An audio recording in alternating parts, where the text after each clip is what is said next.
If you fake that you don't give a shit and then she walks out the door and you actually give a shit, game's up.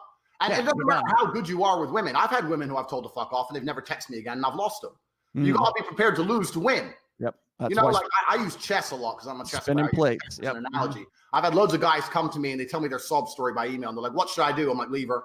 Like, oh, but I love her. I was like, in the situation you're in, the only chance you have of victory is it's like a queen sacrifice in chess. Maybe it'll all go wrong.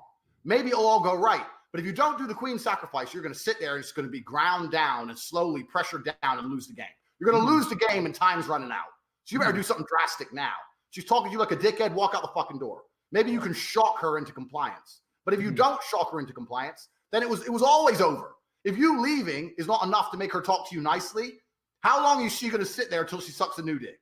Right. Like, are those few weeks really that much more important? Like, but people just ain't got the balls. They're not prepared to take the risk. I've lost loads of girls doing that shit. But the ones who stick around are absolutely and utterly compliant. And that's how you got to be. And this is another reason why I talk about how important it is to have numbers as a guy. Lots of guys are like, well, what if I just want one girlfriend? I was like, if you want one girlfriend, you better go fuck 20 chicks. And then you're going to end up with one good girlfriend. The world we live in now, like, I'm not saying you can't train any girl, but I'm saying some blueprints are better than others. So you need to go out there and you got to run the game a bit to find one that isn't a complete mess to begin with. Like, you're going to pick something. If you're going to fall in love with the first girl you bang, she might have a whole host of issues. Why are you dealing with that shit for? You know, like, you want to build a race car. You want to start with a Ferrari. You don't want to start with a fucking pedal bike. What's the point?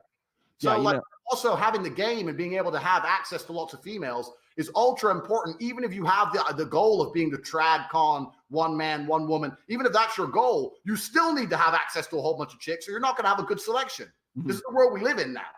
So I've had guys email me and say, I don't want to be a player, Tate. I want to be a good man. I'm like, well, you better be a player first. You better be a player first. Otherwise, you're going to struggle. You're going to double down on the first chick you bang. Yeah, that's a big mistake.